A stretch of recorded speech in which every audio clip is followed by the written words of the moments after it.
Assalamualaikum warahmatullahi wabarakatuh.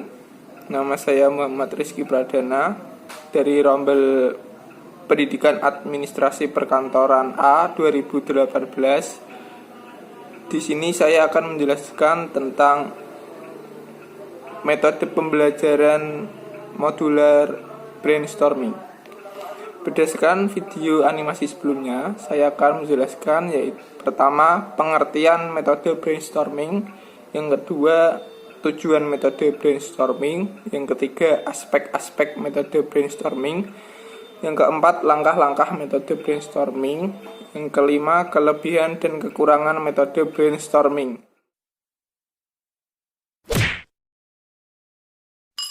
Yang pertama yaitu pengertian metode brainstorming.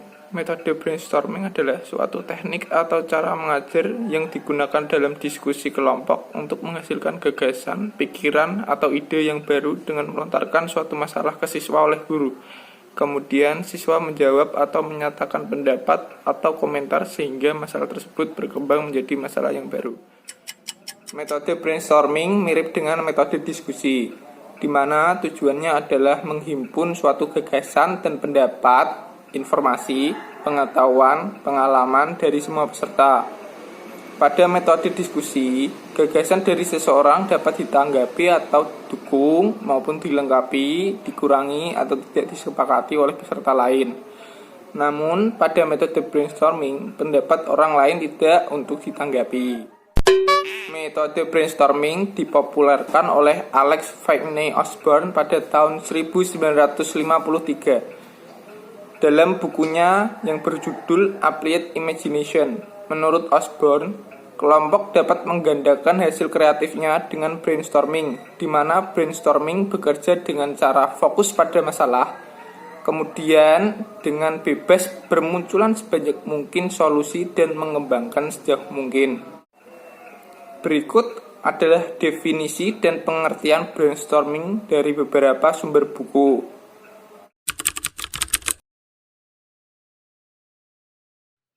Menurut Rustiah tahun 2012, brainstorming adalah suatu teknik atau cara mengajar yang dilaksanakan oleh guru di dalam kelas.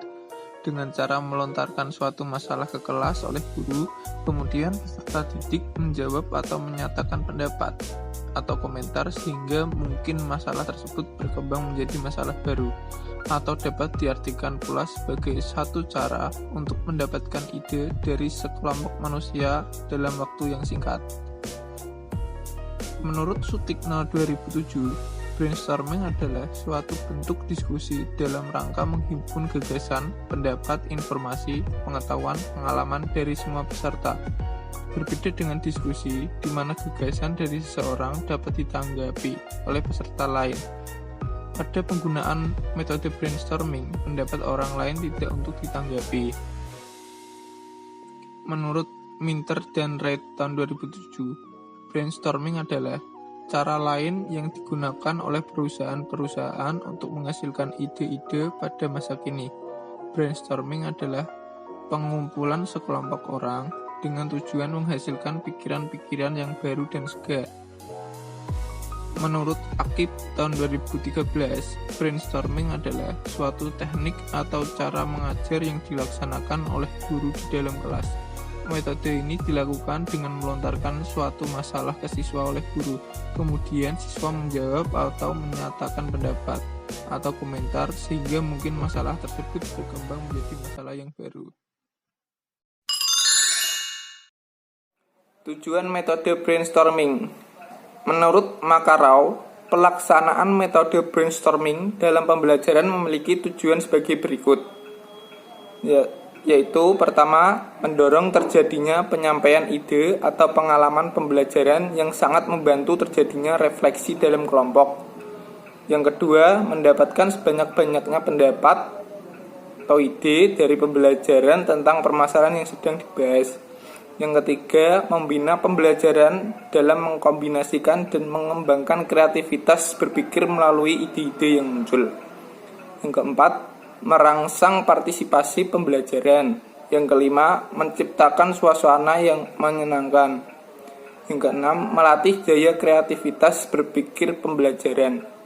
Yang ketujuh, melatih pembelajaran untuk mengekspresikan gagasan baru menurut daya imajinasinya.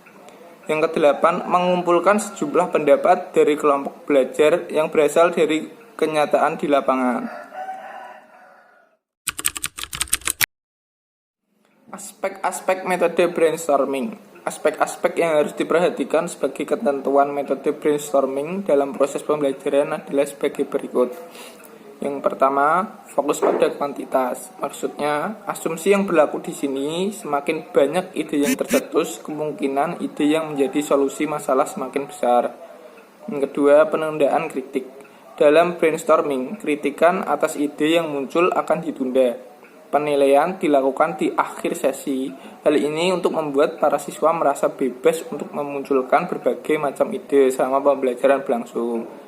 Yang ketiga, sambutan terhadap ide yang tidak biasa. Ide yang tak biasa muncul disambut dengan hangat. Bisa jadi, ide yang tak biasa ini merupakan solusi masalah yang akan memberikan perspektif yang bagus untuk kedepannya. Yang keempat, kombinasikan dan perbaiki ide. Ide-ide yang bagus dapat dikombinasikan menjadi satu ide yang lebih baik.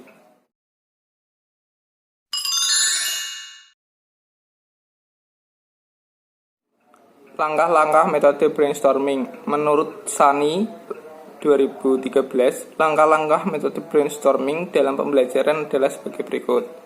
Yang pertama, pahami aturan untuk melakukan brainstorming dan sampaikan atau kemukakan kembali aturan tersebut, serta menempelkannya di dinding, sehingga semua peserta didik dapat melihat lembaran aturan.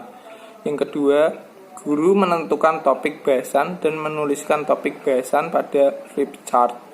Yang ketiga, guru menunjukkan seseorang peserta didik untuk menuliskan ide-ide pada flip chart atau papan tulis.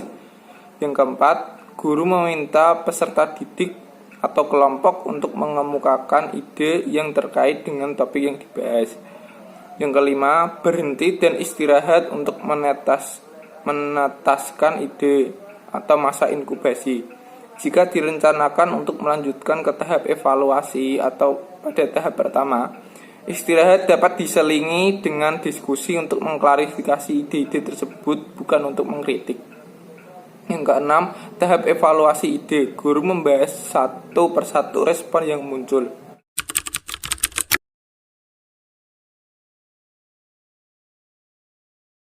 Kelebihan dan kekurangan metode brainstorming. Menurut Rustiyah 2012, kelebihan dan kekurangan metode brainstorming. Menurut Rustiyah tahun 2012, penggunaan metode brainstorming dalam proses belajar mengajar memiliki kelebihan dan kekurangan sebagai berikut. Yang pertama yaitu kelebihannya.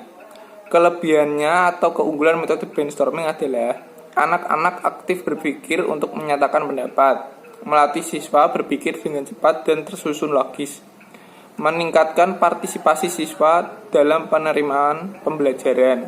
Siswa yang kurang aktif mendapat bantuan dari temannya yang pandai atau dari guru. Terjadinya persaingan yang sehat. Anak merasa bebas dan gembira. Kemudian suasana demokrasi dan disiplin dapat ditumbuhkan. Yang kedua yaitu kekurangannya. Kekurangan atau kelemahan metode brainstorming adalah guru kurang memberi waktu yang cukup kepada siswa untuk berpikir dengan baik. Anak yang kurang pandai selalu ketinggalan. Guru hanya menampung pendapat, tidak pernah merumuskan kesimpulan, tidak menjamin hasil pemecahan masalah. Masalah bisa berkembang ke arah yang tidak diharapkan.